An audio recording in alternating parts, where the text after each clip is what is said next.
According to a recent article by our next guest, this budget is unveiled at a time when 1% of the people in the United States take in nearly a quarter of the nation's income.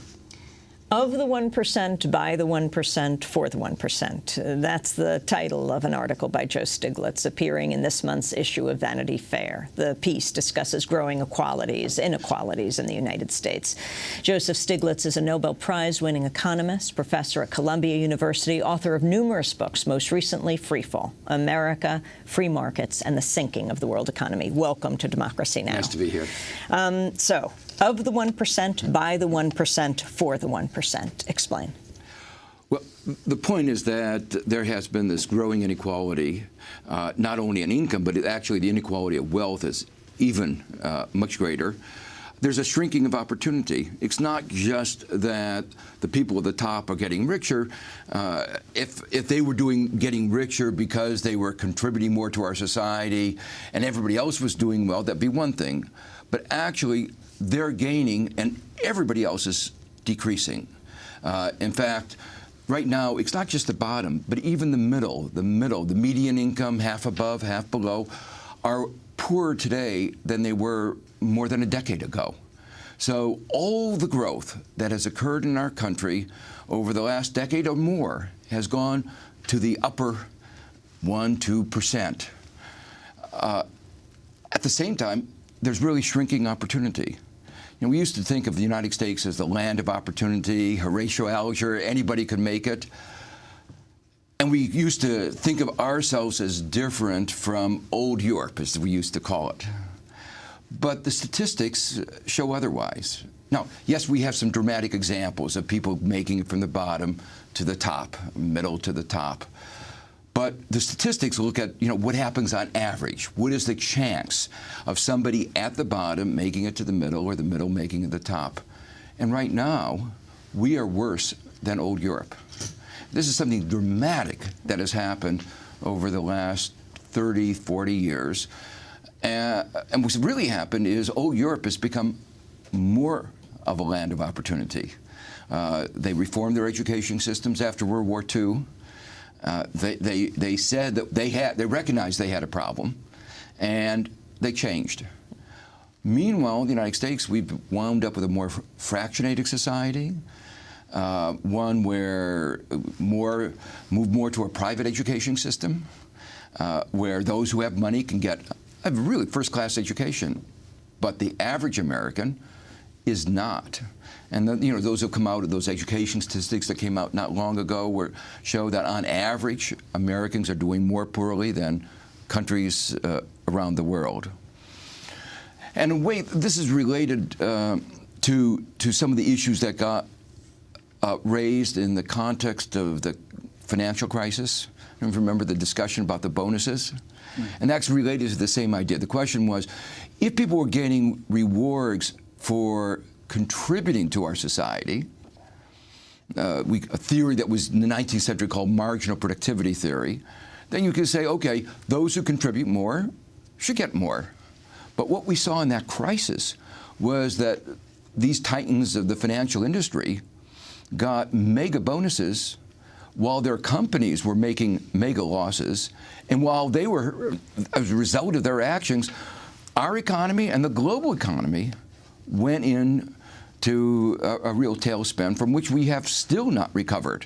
Their salaries have recovered, but not the rest of us. Well, Joe Stiglitz, given this trend, as you say, it's been going on now for decades, we've been startled in the last few months by Democrats at both the national level and some state, local levels, further increasing the bonanza of this 1%. We had, obviously, in Congress, the extension of the Bush-era tax cuts for the wealthy that were supposed to be eliminated. And here in New York State, we were startled that the new Democratic governor, Andrew Cuomo, abolished a millionaire's tax that had been instituted a few years earlier, so that in both ends, if you are a multimillionaire in New York State, you benefited from both the federal policies as well as the recent state policies. So the Democrats are supposed to be, to some degree or other, the party of labor.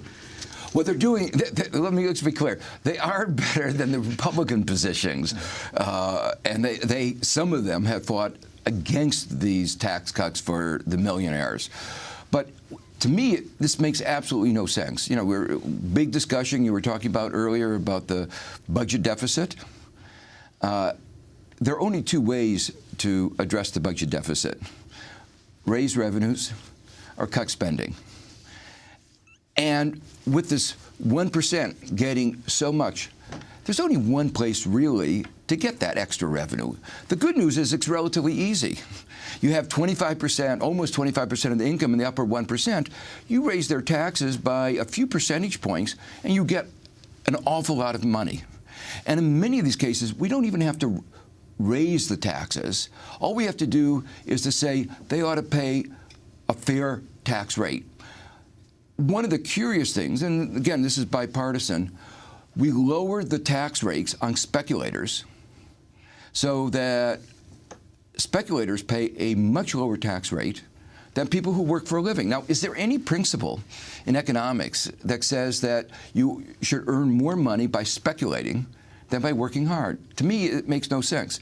So eliminating some of these special tax provisions would raise a lot of revenue and improve our deficit position. And this raises a very important point that I raised in my article, which is that much of the wealth of this 1% comes not from hard work, not from innovation, but from good investments in Washington, investing in political capital.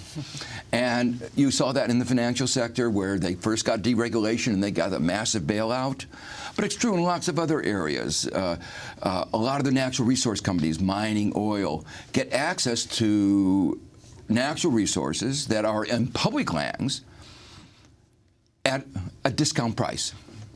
So if you can get access to these resources at a very low price, sell them at a high price, you make a lot of money. It's actually like money being stolen from the public.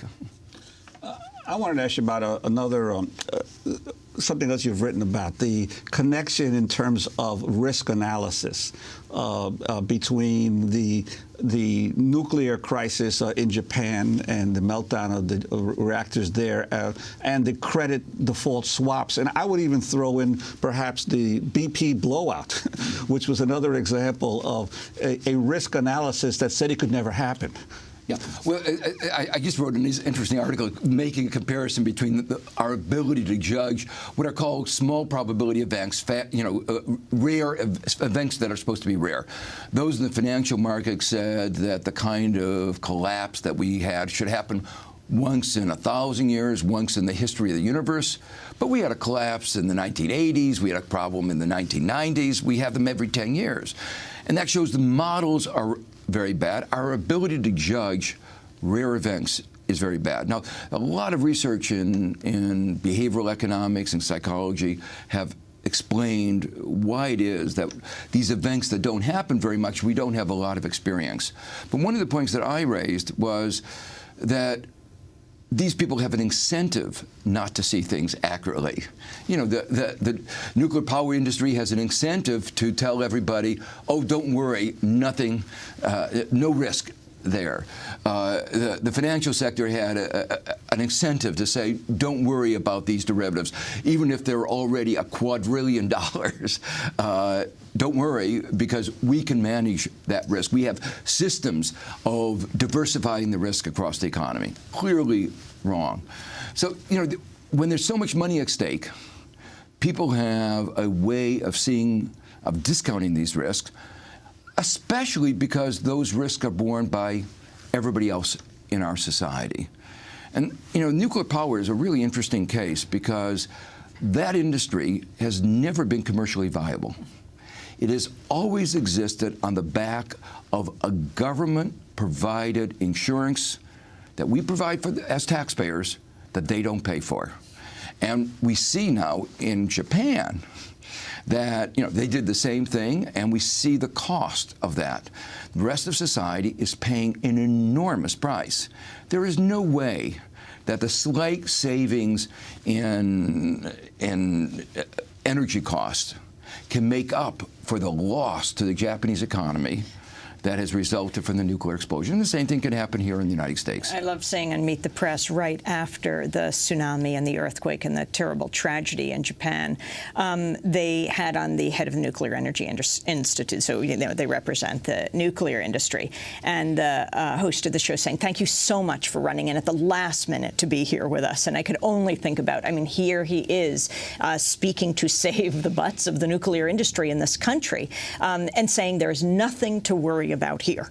As we're seeing this, well, what is looking like a partial meltdown or more. If the industry really believed it, let them make an unlimited liability and provide us with a guarantee that they would pick up for the financial cost of the kind of disaster that Japan is facing. And I can tell you that if you made them bear those costs, if we didn't give them that free ride of limited liability, that industry would not exist in the United States today. In your piece, Joe Stiglitz in Vanity Fair of the 1% by the 1% for the 1%, you say Americans have been watching protests against oppressive regimes that concentrate massive wealth in the hands of an elite few. Yet in our own democracy, 1% of the people take nearly a quarter of the nation's income, and inequality even the wealthy will come to regret.